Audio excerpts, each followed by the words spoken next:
I'm presenting a 60-year-old patient, a 60-year-old male who's a painter by occupation and has completed his education till third standard. Date of admission was 28th of November 25 and 29th of November 25. Patient was a right-handed individual. Informant was a wife and was reliable. Patient presented with history of recurrent falls since 4 years, history of slowness of activity since 3 years, history of difficulty in walking since 3 years, and history of stiffness in both lower limbs and back since 3 years, ma'am. Okay. History of presenting illness. A 60-year-old male, known case of diabetes mellitus since 5 years and hypertension since 15 years, was apparently normal 4 years ago when the patient had history of multiple falls since 4 years, ma'am. These falls were unprovoked with no loss of consciousness and patient took approximately 2 to 3 minutes to get up. Initially, patient had a frequency of 1 to 2 falls per month and later progressed to 3 to 4 per month over a span of 6 months. Currently has history of falls even while standing as well. Initially, patient had history falling backwards and later progressed to be in multiple directions but with predominant backward falls and falling while turning around. Attenders also noticed that the patient had history of falls while getting up from the chair. These falls were not associated with loss of consciousness, no history of seizures or no history of vertigo or tinnitus, no history of postural giddiness or swaying while walking, no history of buckling or tripling while walking, no history of diplopia or blurring of vision during these falls, and no history of increased falls at night or while passing through narrow passages, and no history of falls while climbing stairs. Patient had history of slowness of activity since Shall 3 we discuss this symptom and go? Otherwise, sometimes we come back to the slides, no? Okay. Instead, I thought we will discuss symptom by symptom and build up the case. No? Okay. It's a falling patient now. As you have clearly mentioned, the person is falling without vertigo and without loss of consciousness. No? Yes.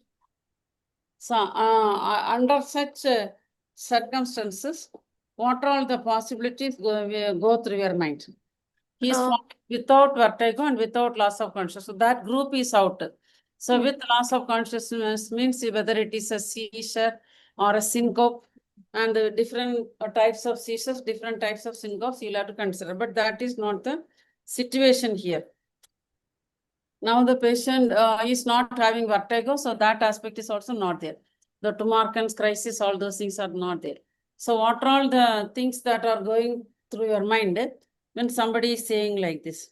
Can be because of buckling and falling because of UMN or LMN pathology, or it can be because of there can be drop attacks, but patient is rising taking 2 to 3 minutes to get up, so it cannot be drop attacks.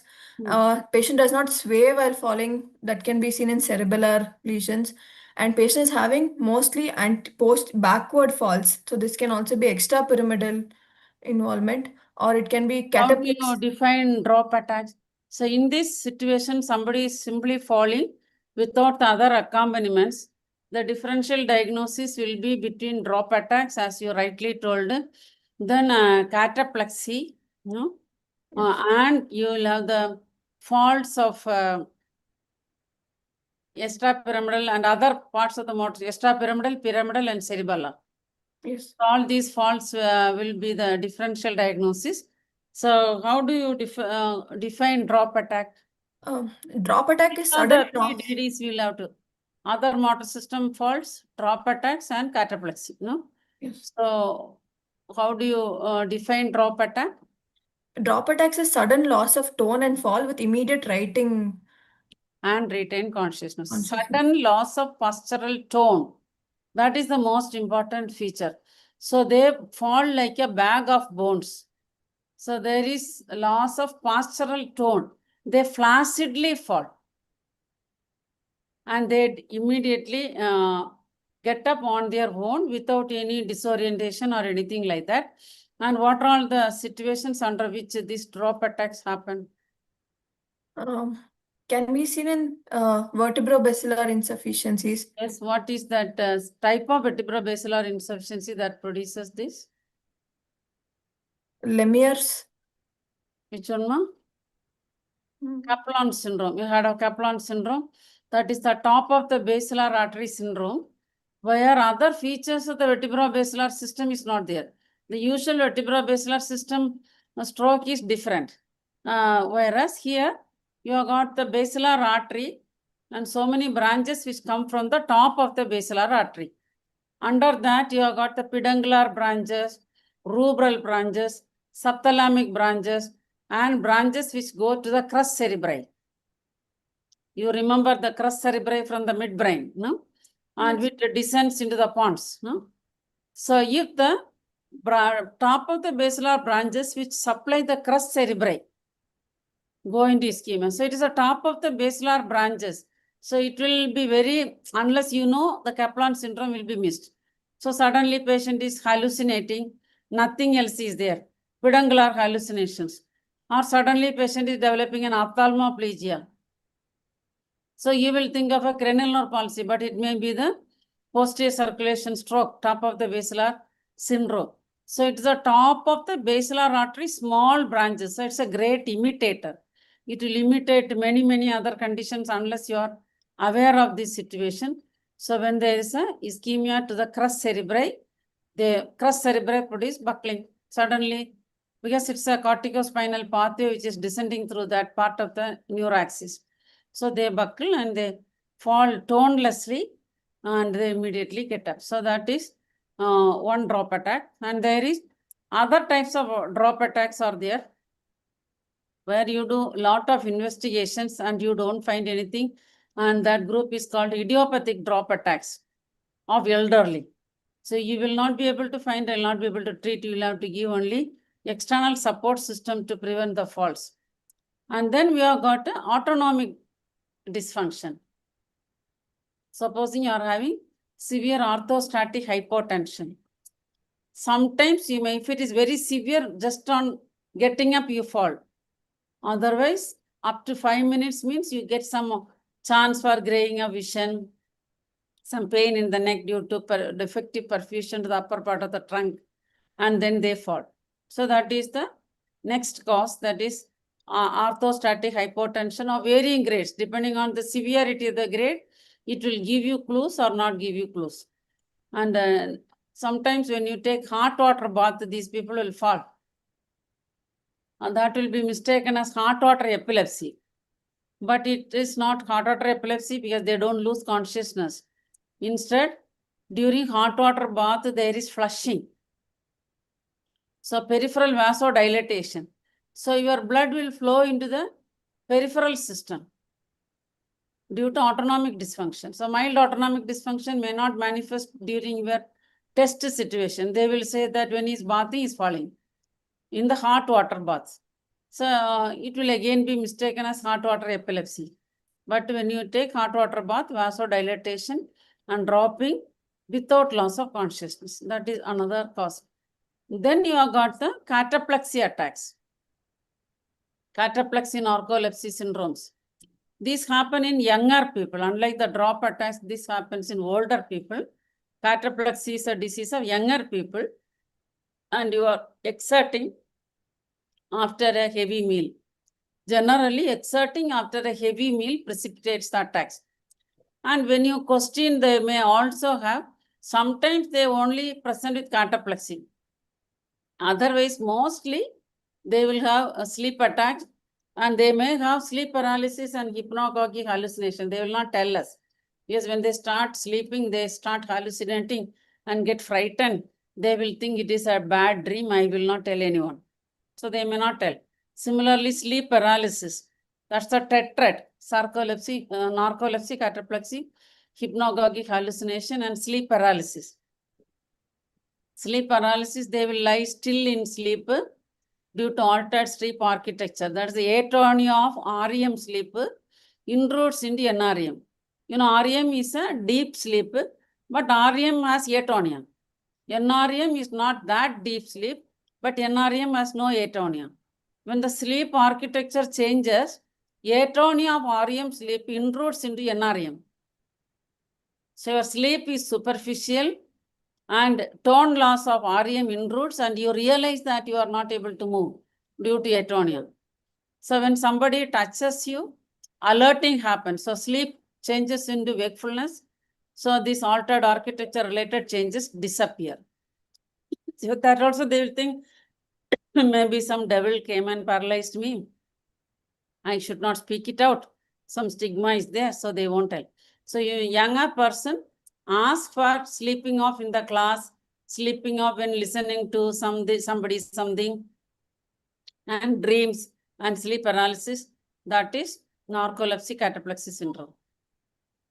Then you have got the faults of other motor system disorders. That one you told, pyramidal buckling, where there is sudden co-contraction of agonist and antagonist.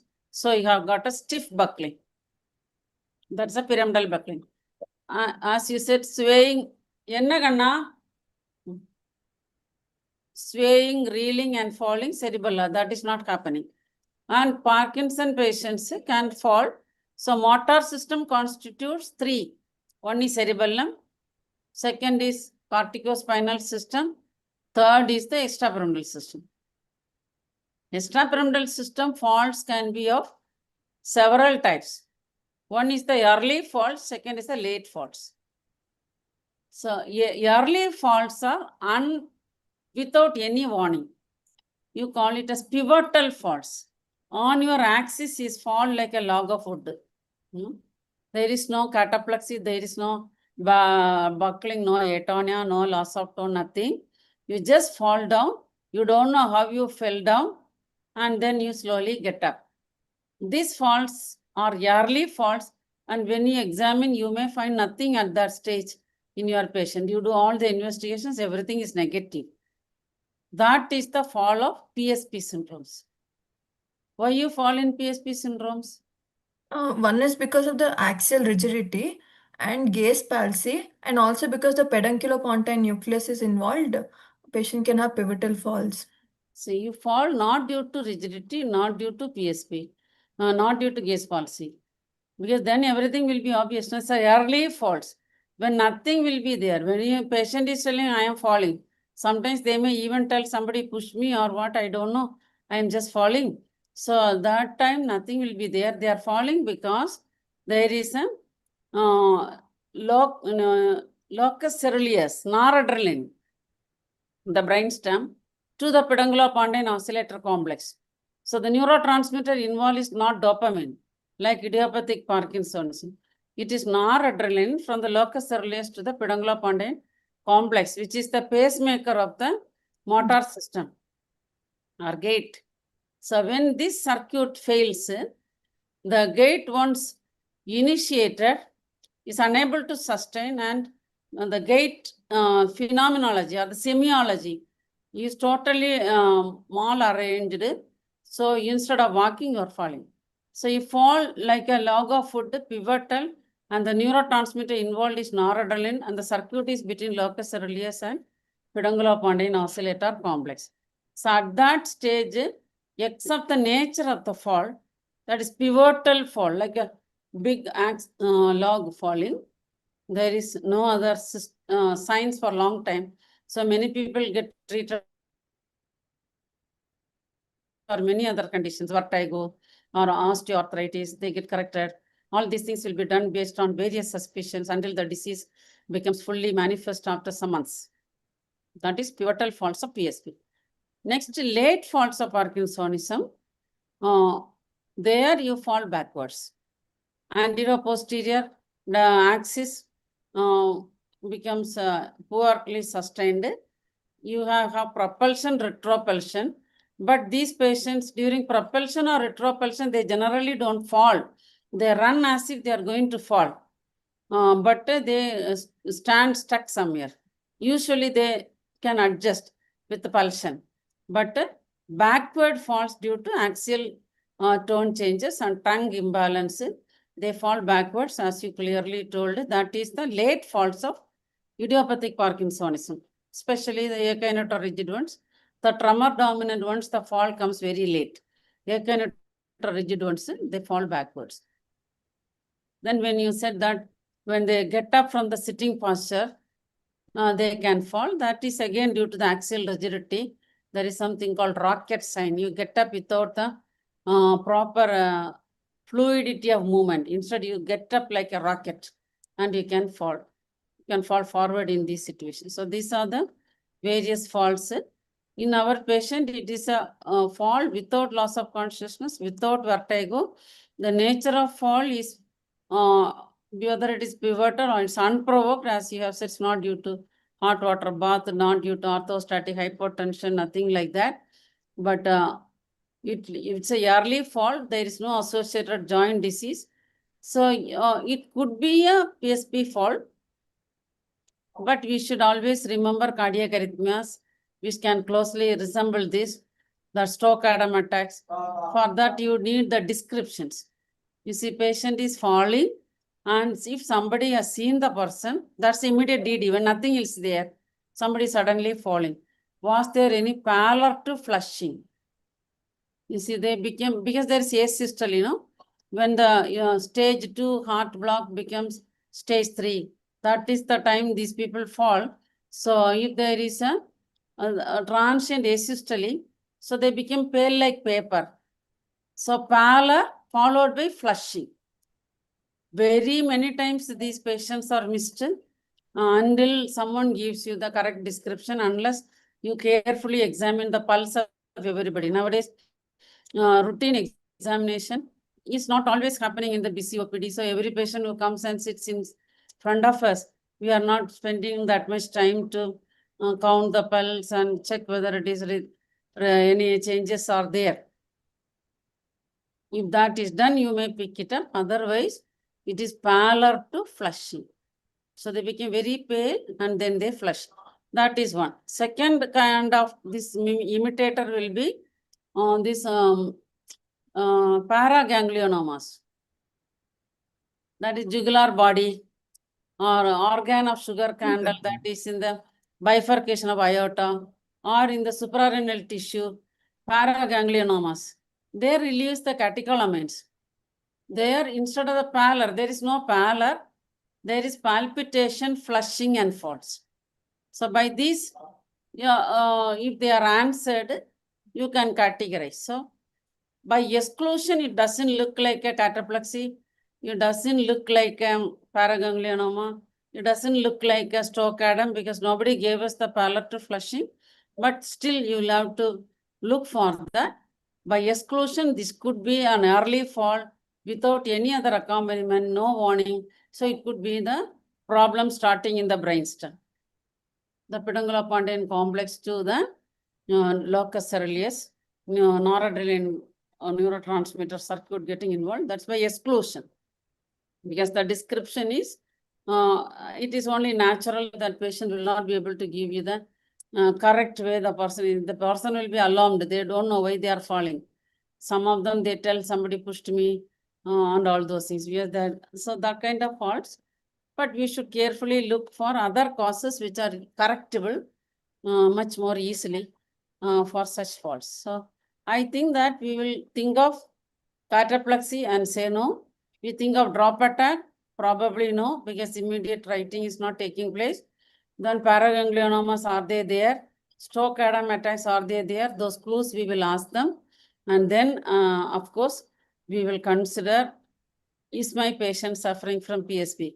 At that time, unless you do the biomarker study or the advanced imaging studies, you will have no way of clinically proving that. Over a period of time, the science will evolve one by one. So this first symptom we discussed like this. Now we will go to the second symptom. Okay.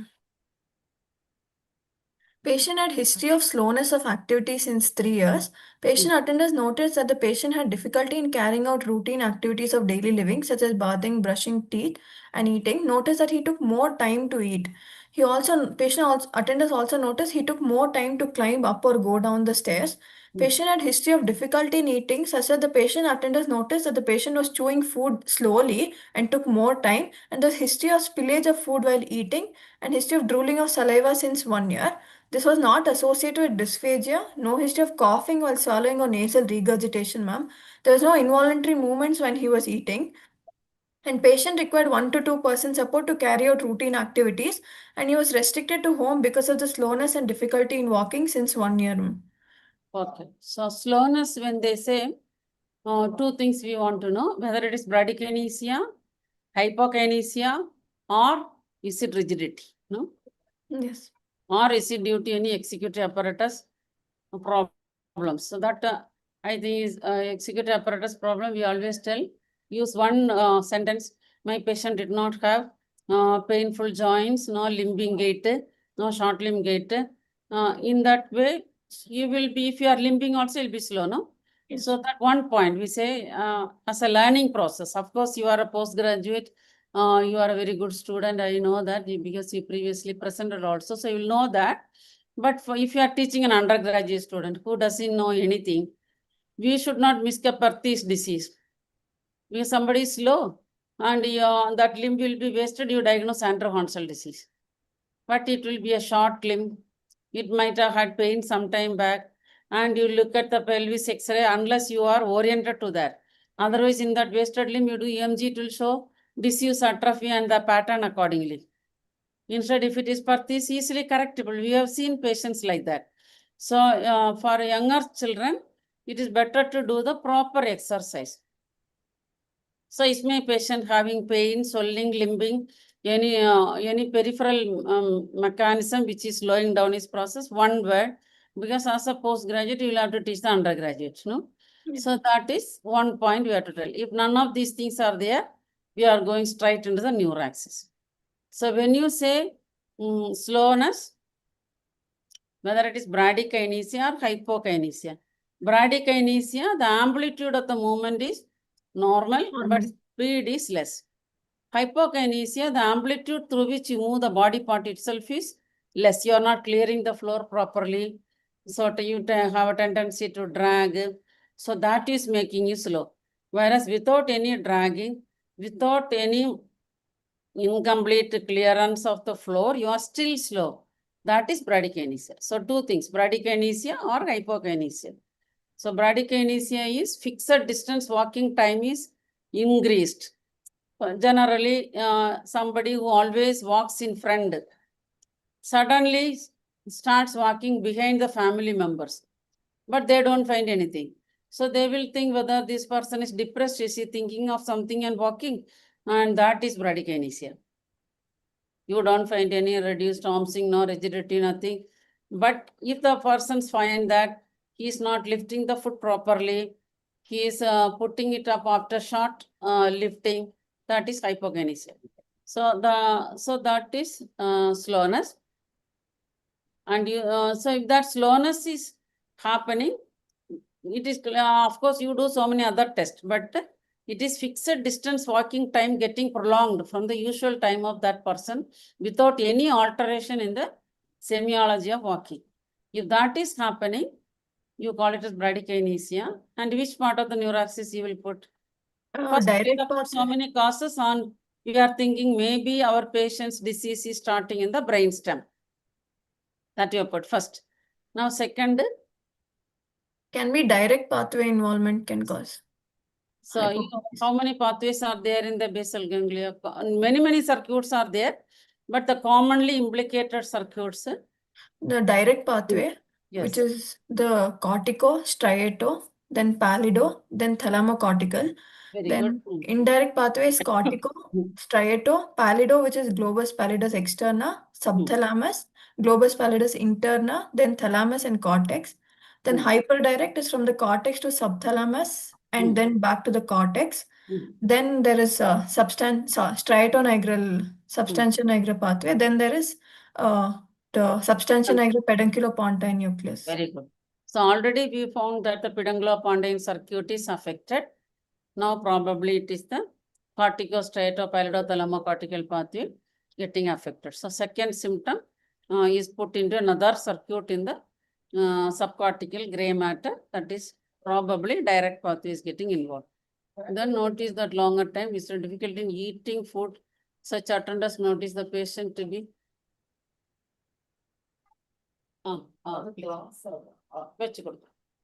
thank you. So if the patient is, everything becomes slow, you know, the voice volume becomes slow, no? Yes. Executive function, mental slowing happens. So that way maybe patient is eating slowly, but he is not having difficulty in chewing, not having difficulty in pushing the food to the back of the mouth. He is not having nasal regurgitation. He is not pushing the food with water or fluid. So the swallowing as such is normal at this point of. He is only taking more slow. It is like part of the complete motor activity has become slow.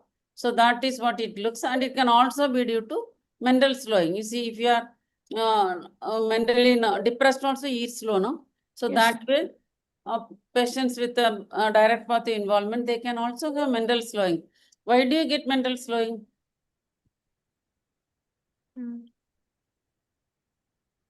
You have got so many cortical circuits which goes through the basal ganglia. Apart from the subcortical circuits you mentioned, frontal lobe circuits are there. We call them motor circuit, oculomotor circuit, dorsolateral prefrontal circuit, medial orbitofrontal circuit, and cingulate circuit. What is the motor circuit is? From the precentral gyrus. That starts from the precentral gyrus and go through the pallidothalamo-cortical pathway. So that will produce motor slowing. Oculomotor circuit is in front of the motor strip, you have got the frontal eye field, area 8. So from the area 8 to the pallidothalamo-cortical pathway. So that will produce varying types of eye movement abnormalities in basal ganglia disease by affecting the oculomotor circuit. That is area 8 just in front of the motor strip. From there, it goes through the pallidothalamo-cortical pathway. So you can have slow saccades, you can have cogwheel pursuit, you can have up gaze, down gaze, square wave jerks. All this happens because of the oculomotor circuit getting involved. Then dorsolateral prefrontal circuit is dorsolateral prefrontal cortex to the pallidothalamo-cortical pathway. Then it's an executive circuit. So you don't execute, you don't take any initiative, you don't do anything, including eating, including goal setting. So your executive function fails. So they will be very slow in doing anything, even though you find them not paralyzed.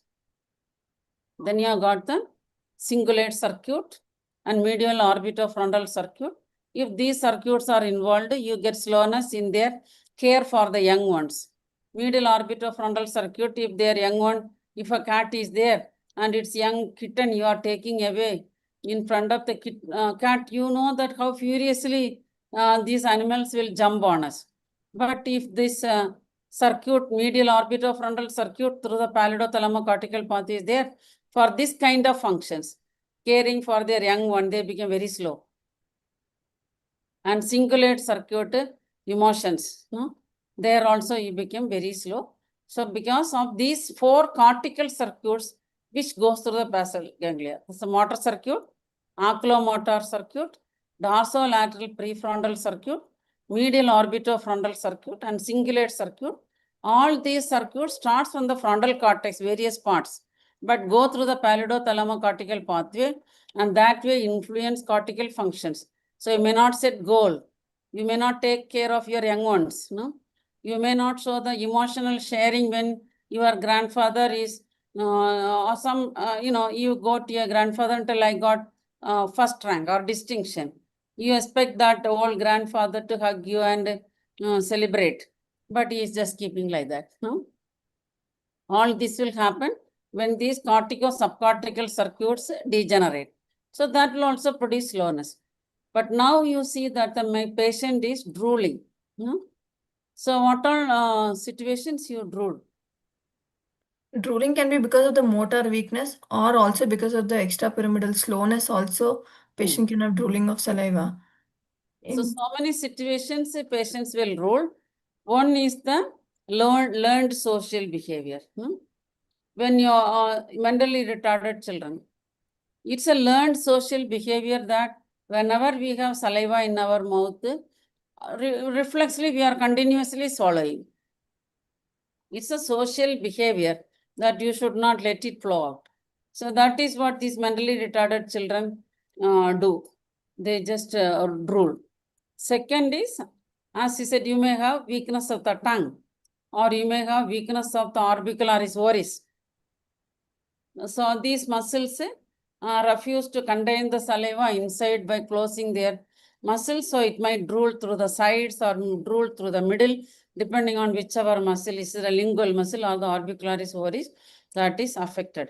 So drooling can be due to normal amount of saliva secreted, but the swallowing mechanisms are failing, so you are not swallowing. So you can have apraxia of swallowing. So when you are given water in your mouth, you don't swallow, you keep it there and you just drool it off. In all these conditions, amount of saliva secreted is normal, but you don't swallow that. That is one cause for drooling.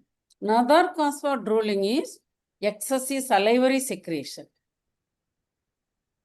So what is that situation? So in your patient, maybe your patient has got difficulty in slowness of swallowing. Does he have any buccopharyngeal apraxia, or does he have any oropharyngeal dyskinesias? All these may be there. We have not examined the patient. So that can be there. Otherwise, normally, if you see the old Davidson textbooks, very old books, there one balance is shown. In that balance, they put dopamine in one chamber and acetylcholine in another chamber. They are in balance. Normally, dopamine and acetylcholine balance. So when the dopamine deficiency comes, acetylcholine becomes proportionately high. So normal balance, normal amount of motor activity, normal amount of salivary secretion, all those things. When the balance is tilted in favor of acetylcholine due to dopamine deficiency, then salivary secretion becomes disproportionately high. So that is another mechanism. Your patient can drool either due to various kinds of apraxias or dyskinesias or any other weakness coming also. There are overlap syndromes where MND overlaps with extrapyramidal disorders, or it can be due to imbalance between dopamine and acetylcholine where the exact amount of saliva secreted is more. Other situations, saliva secreted is normal, but you are not swallowing. Both are possible. Already we thought that there is noradrenaline impairment. Second, we saw the direct pathway where the dopamine is involved. And now this may be, when you examine, you find some other cause, or it can be due to tilt of dopamine deficiency in favor of acetylcholine excess. That is the next possibility. No? Okay. So these are the various possibilities we will entertain. Yes, treatment options are based on that. For drooling, what are all the treatment options? If it is due to normal amount of saliva and you block it with glycopyrrole or atraminergic drugs, no? Patient becomes very dry. Their thermoregulation becomes disrupted and they can develop some kind of agitation. If the secretion itself is normal and they get poor oral phase of digestion, the digestive enzymes are not there. So that is not the right way of treating. But sometimes we do give that to, but it's an easy way to reduce salivation and reduce the drooling, even though the amount of saliva is normal. But that's not the ideal treatment. If there is a buccopharyngeal apraxia, we will have to treat with the various drugs which are used in the treatment of apraxias. Oromandibular dyskinesias, treat the oromandibular dyskinesias. If there are tongue muscle weakness or orbicularis oculi weakness, we tell that like MND, you know, TDP 43 syndrome, extrapyramidal with anterior console with frontal lobe. All three manifestations will be there. So if such a disease is there, it is recommended that you posteriorly transplant the salivary glands ducts. So parotid ducts are submandibular, sublingual glands.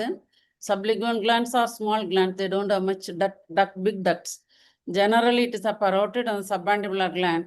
Their ducts are posteriorly turned so that they drool into their internal system. So that is the treatment suggested if the drooling is not due to excessive salivary secretion. If it is due to excessive salivary secretion, then glycopyrrole can be given.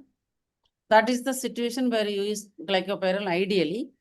Or there are many other options. You can inject botulinum toxin into the parotid gland. That will give relief for 3 months and you'll have to repeat it every 3 months. Or people radiate the salivary gland. Partially radiate the salivary gland with low dosage radiation.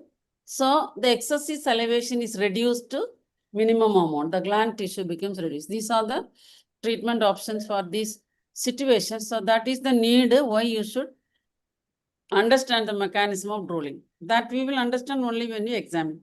Yes. So that is the next symptom. No coughing, swallowing, nothing is there. 1 to 2 people support routine activities such as walking and bathing. So now the walking has become more affected. No, Yes, ma'am. it is not just slowness. When there is just slowness, they can do things, but they will do slowly. Now I feel that patient is needing people support. That means what? Initially it is false, then it is bradykinesia, next is salivation, and now it is needing support to walk. Trunk balance may be getting info. So when the trunk balance is affected, person will need support to walk. So maybe his trunk balance is lost. What are all the types of trunk balance abnormalities you get?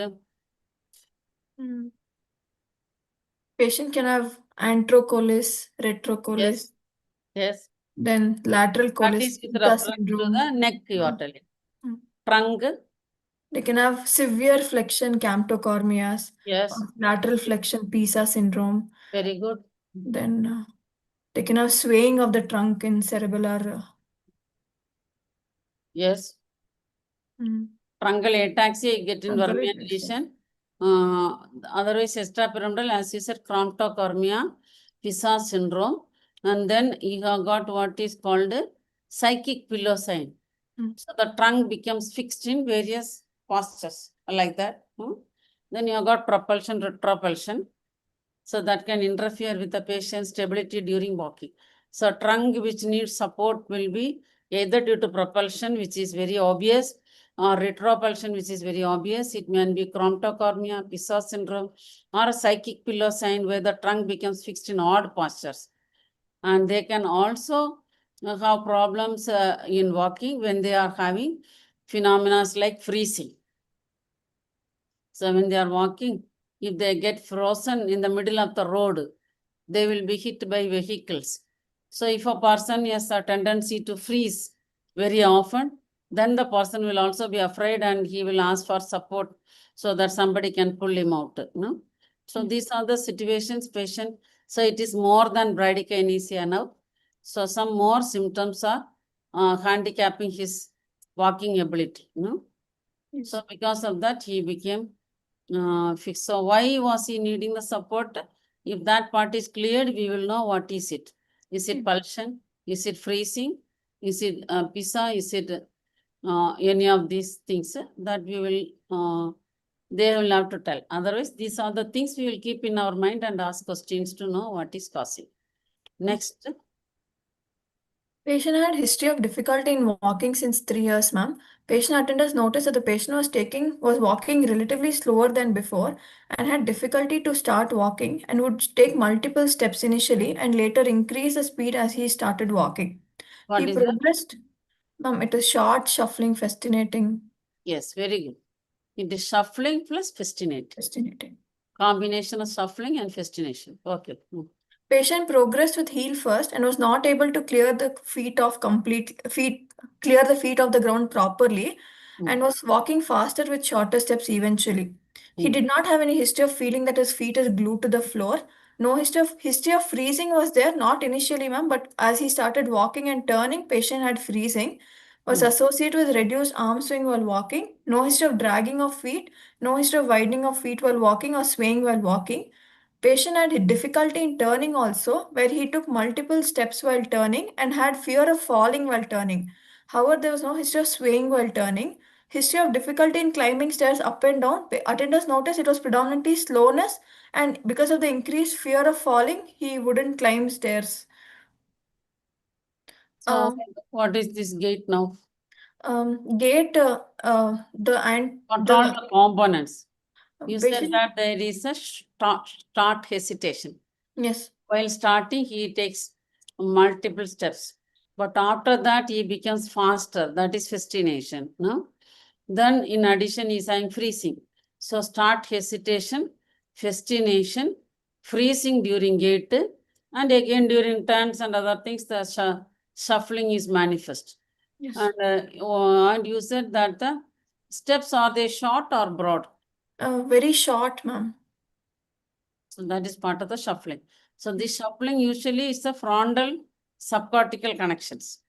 Even it's otherwise also called march petit pas or frontal lobe gait. No? Yes. So shuffling part, freezing part is extrapyramidal disorder where the motor control loop is, semiology of the motor control loop is impaired. So it stops in between the gait cycle. No? Yes. And in addition, he is having this fascination. That is a enhanced speed with the start hesitation. So these are his gait is characterized by start hesitation, shuffling, fascination, and freezing. So these are the things you have told about his gait. All these can be put into disorder gait, extrapyramidal system. Middle level gait disorder. So my patient is having a middle level gait. You're wonderful. No, you have studied everything very nicely. So good. Next. Thank you. Patient had history of stiffness in bilateral lower limb since 3 years. It was symmetrical, not associated with pain. No history of buckling or difficulty in gripping chappals, ma'am. No history of abnormal posturing. Patient had history of stiffness in the back also since 3 years. And patient had difficulty to get up from supine position. I noticed that he also takes increased time and support. He had difficulty to turn around in the bed and get up from the chair. Like when he's getting up, attenders say that he used to get stuck in between and then continue to do. What He is was that? Stiffness in the limbs and the trunk looks like an axial rigidity. Most probably it's an axial rigidity. It can be corticospinal also. So and anything else, you use the stiffness. So it can be stiff person syndrome. Not in this context. Okay. In this context, we are traveling with a patient and we know what is happening. Otherwise, it can be severe spasticity, it can be axial rigidity, or it can be stiff person syndrome. So how do you differentiate all these things? If it is because of spasticity, it will usually be the melody or the fineness of the movement that will be affected and more distal. Distal will be more symptomatic than proximal. Yes. If it is extrapyramidal, then they will be generally dragging. They do not have postural abnormality. They do not have fascination, shuffling, or pulsion. So that is dragging gait with the absence of stepping. So you don't flex and extend the limbs alternatively. Instead, you drag and no postural abnormality. That is spastic gait. As you said, typically the distal will be more symptomatic than proximal. Then what about extrapyramidal? Extrapyramidal will be more of stiffness. What we discussed. Yes. Our patient has all the features of a extrapyramidal. And so that can be explained in our patient. Because shuffling, freezing, start hesitation, fascination, and he is feeling stiff. So it's extrapyramidal. Stiff person syndrome? Uniform, like all the 4 limbs and the axial. They are very, very stiff. And when you carefully look, you might find muscle twitching. Okay. So they are stiff in agonist, antagonist, synergist, and they can have muscle twitching because there is usually muscle activity continuously taking place in these patients. So that is stiff person syndrome. Then they are usually younger people, not older ones. Other features as extrapyramidal or pyramidal will not be there. Yeah, that is exaggerated reflexes with upgoing plantar or cogwheel rigidity. All those things will not be there. Okay, difficulty turn around in the bed, and muscles will be standing very tight, and they may be twitching. There's difficulty turn around with no history of stiffness in the opening. Okay, next. History of speech disturbances since 3 years, where attenders noticed that the patient had slowness of speech, reduced fluency, and decreased loudness, ma'am. But he was able to comprehend and repeat, no slurring of speech or nasal intonation of voice. And history of you. So it's the low voice volume. Yes, ma'am. What you are telling is no alteration in the quality of the speech, but voice volume is reduced. Reduce. It progressively reducing. Yes, ma'am. As he starts speaking, it progressively reduces. So without progressive reduction, voice volume as such can be reduced in external laryngeal nerve palsy, cricopharyngeal muscle paralysis, then the voice volume can be reduced. Recurrent laryngeal nerve, it will be hoarse. External laryngeal nerve, reduce voice volume. But the progressive reduction in the voice volume is a manifestation of bradykinesia. Okay, then. History of urinary disturbance since 2 months, where patient had increased urge to pass urine and increased frequency, but however, patient is able to completely avoid urine, no history of dribbling, poor stream or retention, patient is perceiving the bladder sensations and fullness, and no difficulty to initiate passing, and no history of postvoidal dribbling, ma'am. Okay, so what does that indicate? There's only urge in Is conflict. diabetic. Is his diabetes well controlled? Yes, ma'am. So one thing, diabetes, they can have frequency menstruation. In that case, the clue will be they pass urine often, but semiology and the control system is all right, but they pass large amount of urine. So frequent urination with large amount of urine is diabetes. No? Whereas frequent urination, in urinary complaint is there, always find out the frequency and the volume. So the volume of urine passed is less, but frequency, it's a storage disorder. The volume is more and frequency is more, either diabetes insipidus, diabetes mellitus, or compulsive water drinking. You see some kind of therapies. I have heard people drinking 3-4 liters or 5 liters, and then they come with dilutional hyponatremic encephalopathy. Some kind of diet treatment or something like that. Some of the people manifest like this. They will not tell that they have been doing this. They are disoriented, and then family members tell this person is drinking 5 liters every day for the last 1 month for some therapy. No, so that is called compulsive water drinking. So diabetes mellitus, diabetes insipidus, and compulsive water drinking, frequency will be more, amount of urine pass will also be more. Whereas frequency is more, amount of urine passed is less, means storage defect. Storage defect can be due to urological causes like intra-bladder tumors, large calculus, chronic recurrent infection and contracted bladders. That is bladder problem. Otherwise, neural mechanisms, one is sympathetic. If there is a sympathetic paralysis, sympathetic is for storage. So if the sympathetics are affected, patient will not store, he will pass very frequently. Second, various levels. You see in the spinal cord, you get more severe bladders like automatic bladders and all. But Barrington center is there in the basal ganglia. So the Barrington center is impaired, then also it stores poorly. Because Barrington center can store up to about 900 to 1 liter, and beyond that it will ask the cortex. So if the Barrington center is affected, it's in the brainstem, no? Pons. Yes. And because this person's problem started in the brainstem. So the Barrington center is affected, it will not be able to convey the information to the cortex to ask for permission to store more. So there will be frequency. Most patients with extrapyramidal disease, if it is not due to a prostate or anything like that, they have Barrington center involvement. So poor storage neurological causes may be sympathetic or Barrington center. Otherwise, the spinal bladders, they are very, very severe bladders, not benign like this. They will be automatically emptying, a lot of residual urine will be there, post-voiding dribbling will be there. They cannot initiate on their own. So none of these features are there. So this is most probably due to Barrington center because lot of extrapyramidal features are already there. Then Patient was taken to local hospital 6 months back where he was where MRI was done and he was started on Sindopa, ma'am. But patient attender said there was initial improvement in slowness, but however falls and all have not reduced. Will the Patient falls had improve? no, ma'am, Why it will not improve? because it is the pedunculopontine nucleus that Yes, is the neurotransmitter involved is the noradrenaline. noradrenaline, not dopamine. So if you give dopamine, that will not improve.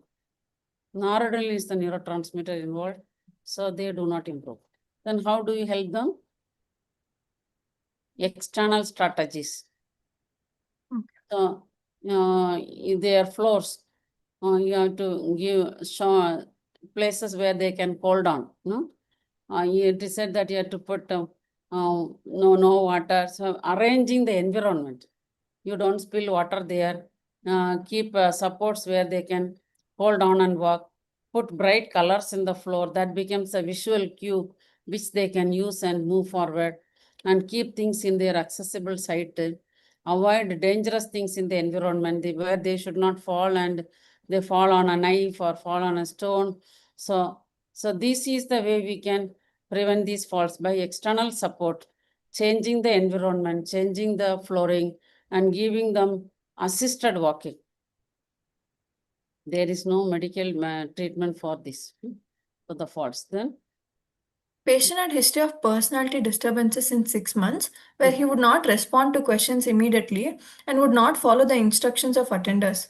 He also had poor judgment, ma'am, like when doing activities and all, and he took more time to respond to commands.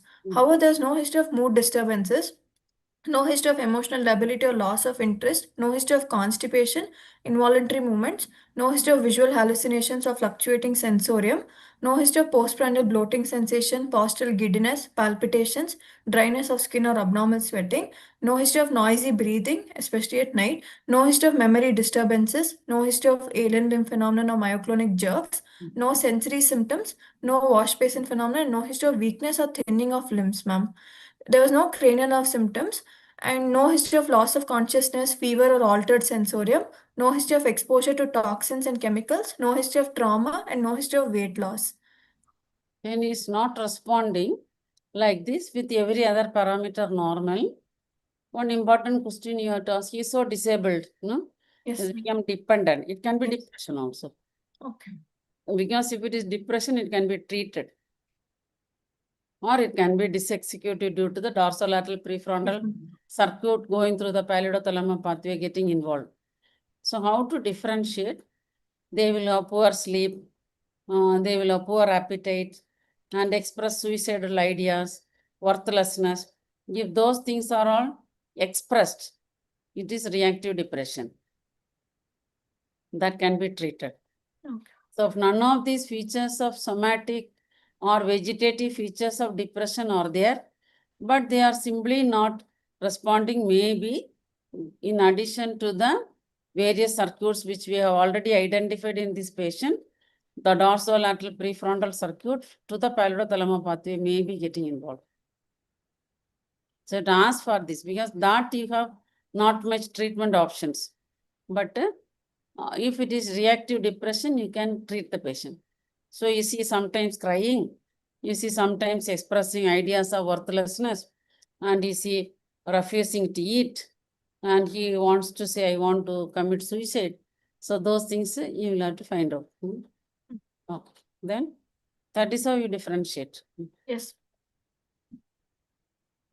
Past history, patient had history of RTA 7 years ago and he was admitted in ICU for 12 days, ma'am. He had a hemothorax at that time and this was when he was traveling in a car, not when he was walking or this one. History of comorbidities, patient is a known diabetic since 5 years and hypertensive since 15 years. And No, RPA produce Parkinson's. yes, ma'am. Post-traumatic, What like will be the nature? there'll usually be lower limb predominant and it'll be constant. Does not. Akinetto rigid dominant Parkinsonism. Generally, they don't have any RBDs. Unlike the idiopathic PD, they will not have any RBD. REM sleep behavioral disorder will not be there. Akinetto rigid, usually. It can be an acute severe trauma where the subcortical circuits are damaged or chronic multiple trauma They need to call it as dementia pugilistic or punch drunk syndrome. There will be dementia will also be there. Usually it is akinete or rigid dominant and memory loss depending on whether it is a punch drunk syndrome or a acute trauma related subcortical structure injury, means it will be an akinete rigid Parkinson's. Both can happen. So, but it is not so. That is not the way this patient started with falls. Yes. That doesn't start like that. So it's not the trauma-induced Parkinson's. Patient is currently taking Syndopa 4 times, but patient says no improvement in symptoms. For diabetes, he's on metformin and sitagliptin, and for hypertension, he's on telmisartan and amlodipine, ma'am, and it is under control. Family history, there is no significant family history. History of coronary artery disease is there, that also after 70 years. Personal history, he consumes a mixed diet, consumes alcohol since 27 years, approximately 25 units per week, and last drink was before he had the accident. Non-smoker, no history of drug abuse and high-risk behavior. Sleep history, he had Drug abuse difficult is there now. Alcohol. alcohol. So Yes. you already mentioned. Yes. Or you want to say non-alcoholic drug abuse. Yes, sir. Mm. Sleep history, patient had difficulty in falling asleep. What drugs is supposed to produce Parkinson's? MPTP can cause manganese. Yes. MPTP is a drug which can produce Parkinsonism. Otherwise, manganese is a industrial poison. Pesticide. Industrial poison, mine workers. It's Yes. not used as a drug for any reason. MPTP is a drug that is abused.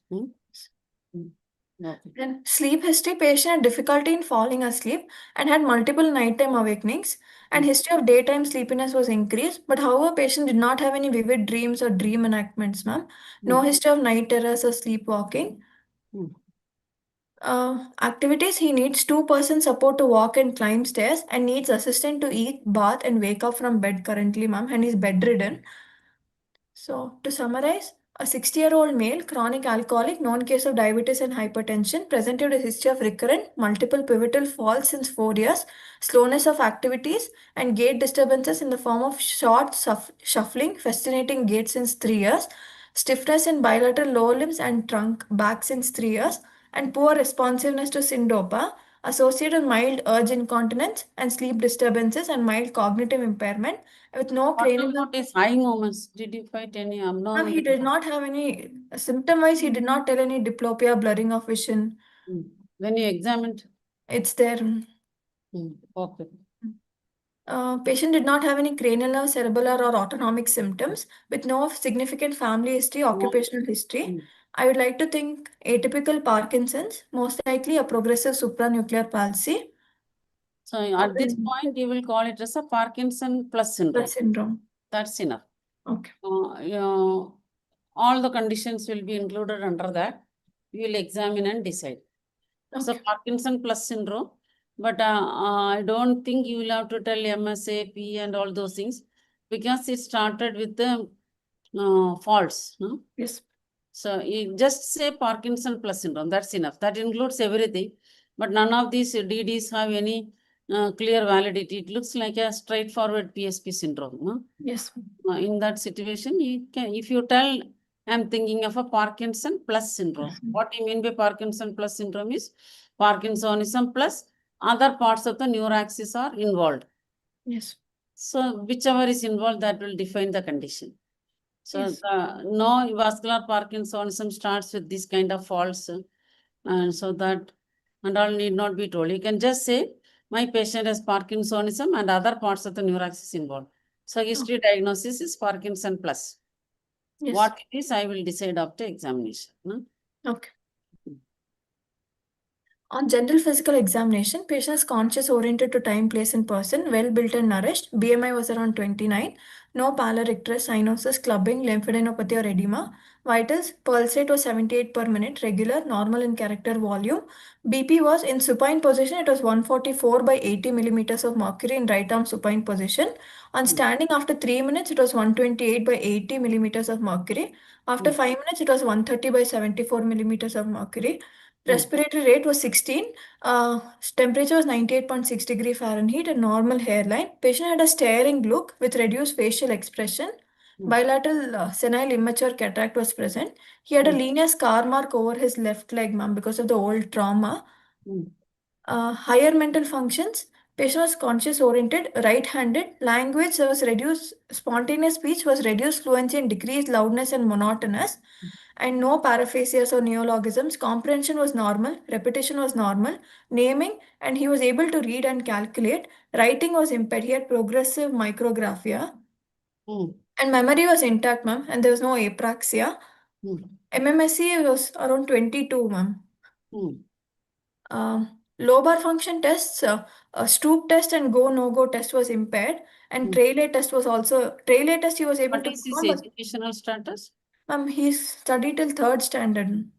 Then all these tests, you cannot draw any conclusion. Only 3rd standard, no? Yes, ma'am. So you can, they will not even understand what you are telling. Yeah, most of the things he was not understanding while doing. It is not due to any disease process. Yes. His literary status is interfering with this performance. So you can just say that this person, less than 10 school years, you do HMSC only. Okay. And you have got a new revised test for illiterate people. Okay. That has not come openly into the open forum for study. It is under ICMR validation. Okay. So these things will not be applicable for a person who has studied up to 3rd standard. Okay. Okay. Yeah. This was his writing, ma'am, when I was doing the glorious graphic sequencing. As he progressively wrote, there was decrease in the size. Yes. Other lobar functions were normal. Olfactory nerve, ma'am, eye movements have mentioned separately. Olfactory was normal. Optic nerve visual acuity was 6/9. Near vision was N18. Color vision was normal. Fundus was normal. Light reflex, both direct and indirect, were present. On accommodation reflex, there's impaired convergence. He was not able to converge his eyes. And trigeminal was normal. Other cranial nerves were normal, ma'am. And eye movements, in resting eye position, there was no ptosis. There was reduced blink rate, around 3 to 4 per minute only, ma'am. There was lid retraction present and square wave jerks. No exophthalmos or anophthalmos. Pupils were 3 mm bilateral, no anisocoria. Light reflex was present and accommodation reflex had impaired convergence. Examination of extraocular movements. Horizontal gaze, he had full range of movement. Blink rate, what all situations you get? Can be because of blepharospasm or eyelid apraxia or because of the even element syndromes. LM. Common is element syndrome. Other that and all is not there. You have excluded. Otherwise, you have got a blink reflex in the brainstem. Now, whose afferent is the 5th and efferent is the 7th. So again indicates brainstem involvement. Otherwise, blink rate becomes reduced either due to lid retraction itself. That is which part of the neuraxis produces lid retraction? The posterior commissure. Very good. Square wave jerks. How did you identify square wave jerks? In resting eye position, he had rapid oscillations of the eyeball with regular interval. Okay. Good. Then his horizontal gaze, he had full range of movement, ma'am. Vertical gaze was impaired. Up gaze was severely restricted, more than down gaze. No lid lag or diplopia. Supranuclear eye movements, saccades, there were square wave jerks in resting position and difficulty in initiating the saccades.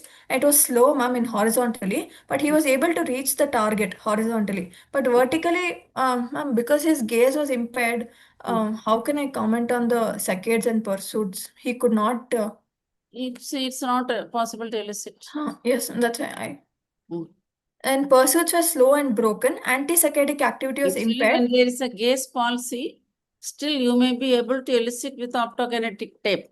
But when the gaze palsy has persisted for a long time, secondary element changes will take place. Because of that, the optokinetic movement will not be elicited. Okay. Antisaccadic activity was impaired. Vestibulo-ocular reflex was normal. Vergence, he had impaired convergence, ma'am. Optokinetic nystagmus, horizontally he was able, there was nystagmus, but vertically, as I took the tape around, he used to fix there and the eyeball would not come back. So it was impaired Actually, vertically. in gaze palsy, Woken will be elicitable. Yes. because gaze palsy is supranuclear. Yes. But when the gaze palsy persists for a long time, it will not, because of the secondary changes in the eye muscles. Bilaterally, he had end gaze nystagmus, ma'am, horizontally. I thought it was physiological. Okay. This was his staring look. Here is the very evidence. Yes, ma'am. I have a video.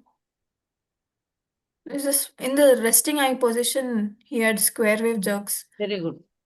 Very Ma'am, good. can we tell this is macro square wave jerks, ma'am? Because Yes. But actually, the velocity and amplitude both are less. yes. But in the straightforward gaze, it is manifest. In the Yeah. straightforward gaze, only few things manifest. One is the vestibular nystagmus. That is the rotary nystagmus. Second is the pendular nystagmus. Third is the square wave jerks. Okay. So this is obviously not rotary, not vestibular. Pendular will be pendular oscillation.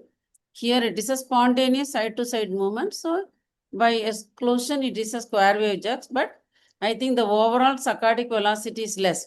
So Yes. it is not showing that much speed. Three things only manifest in straightforward gaze: square wave jerks, pendular nystagmus, and vestibular nystagmus. So looking at this is a square wave jerks whose quality is slightly modified by the oculomotor paralysis. Yes. Okay. Bulk was normal, no involuntary movements. There was no obvious wasting. Neck stiffness was present. Trunk, he was unable to turn around or bend while standing, ma'am. Upper limb tone was normal. Even on Froman's maneuver, the tone was normal. Lower limb, he had rigidity, ma'am. Testing for bradykinesia, finger tapping and foot tapping both were impaired. It was very slow. And power was normal, ma'am. Superficial reflexes and deep tendon reflexes were also normal. Plantars were flexor. Primitive reflexes, palmomental was present and others were absent. Applause sign was negative, ma'am. Coordination was normal. Sensory system was normal. Cerebellar also no signs of cerebellar dysfunction. Applause sign need not be there all the time. You see, you have got rocket sign, applause sign. Yes. Did you have any rocket sign? He has, ma'am. I've put a video. On gait examination, in the stance phase, his width was around 16 centimeter. Ma'am, his heels were very closer by, but the toe were very wide apart. And posture, he had a slightly flexed posture with arms by side. No history of swaying while standing. Pull test was positive. He took 3 to 4 steps to recover. During walking, he had initial difficulty where he had short shuffling steps, where the step height also was reduced and the pace also was reduced. And it was heel first gait. And as the patient started walking, there was increase in the speed and tendency to sway was present when the patient was walking, with reduced arm swing and freezing when the patient was walking and turning. And when he's turning, he uses one foot as a support and then turns with multiple 3 to 4 steps, ma'am. And he has that increased fear of falling while turning. And he need 2% support while walking. He could not walk on heels or toes. Like I could not elicit that.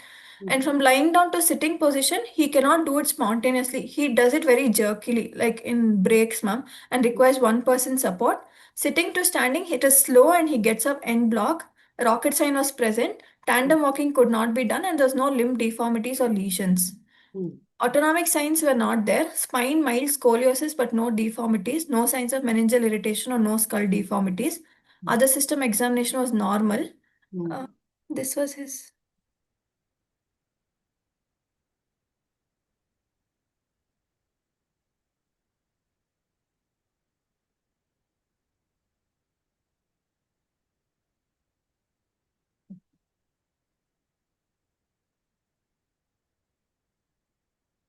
The video shows him as slow.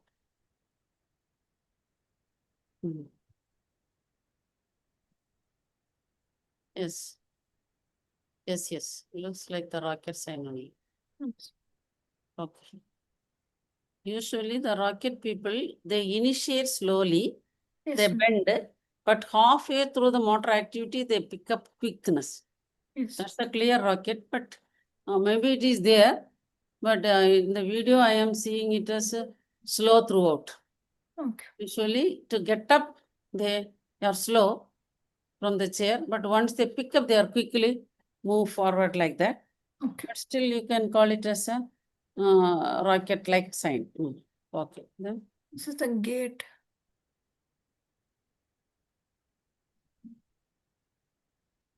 he's obese man, no? Yes, ma'am. He is having a toe first tendency. He's no, instead of the heel first, it is a toe strike. He is slow, as you said, and freezing is not manifest, shuffling is not manifest in this video. Yes. Ma'am, that feet, where do we take the width, ma'am? Is it at the level of the heel or at the level of the toe? See, during stable standing, provided you have not told the patient to keep the heel together. Okay. During table standing, what is the distance covered between both feet measured at the big toe, in between big toes? Okay. You don't give them instruction to keep it wide or keep it narrow. Comfortable, stable standing. Okay. So, diagnosis, the neurodeficit was he had postural instability, gait impairment in the form of short, shuffling, fascinating gait, bilateral lower limb and axial rigidity, bradykinesia, vertical gaze palsy with mild cognitive impairment. I'd like to localize it to the midbrain, frontal lobe, and the substantia nigra pedunculopontine nucleus. Pathology likely degenerative, and etiology atypical Parkinson's, most likely the postural instability gait disorder, PSP Richardson variant. I also feel that it's a typical case of PSP. I feel so. Yes. Did the MRI? Yeah? Ma'am, MRI was done 3 months back in some outside hospital. Says only diffuse cortical brain atrophy. There was no midbrain midbrain atrophy. atrophy. No, ma'am. Okay, but the features are typical of PSP and they don't respond to any treatment also. That Sindapa will partially give temporary relief only. So this person has to reduce his weight. So if he's so fat, when he falls, he will break his bones. So you have to tell him to become vegetarian. And walking much will be not possible. So quality and the quantity of the food should be reduced. And assist the environment and keep him mood elevated. Yes. Syndopa can be continued. And if needed, you can give glycopyrrole to reduce his excessive salivation. Mostly it is environmental modification. Okay. What is falls? Falls can be very dangerous. They can develop subdural, subarachnoid fractures, and that results in. So this looks like a typical PSP syndrome. Maybe you'll have to do the voxel-based morphometry of the midbrain and pons. Then you will know the absolute volume of the pons where it has reduced, even though the classical signs are not there. Okay. So good, you presented very nicely. You have read very well also, like always. So Thank God you. bless you. Have a great future. Thank you, ma'am. Thank you.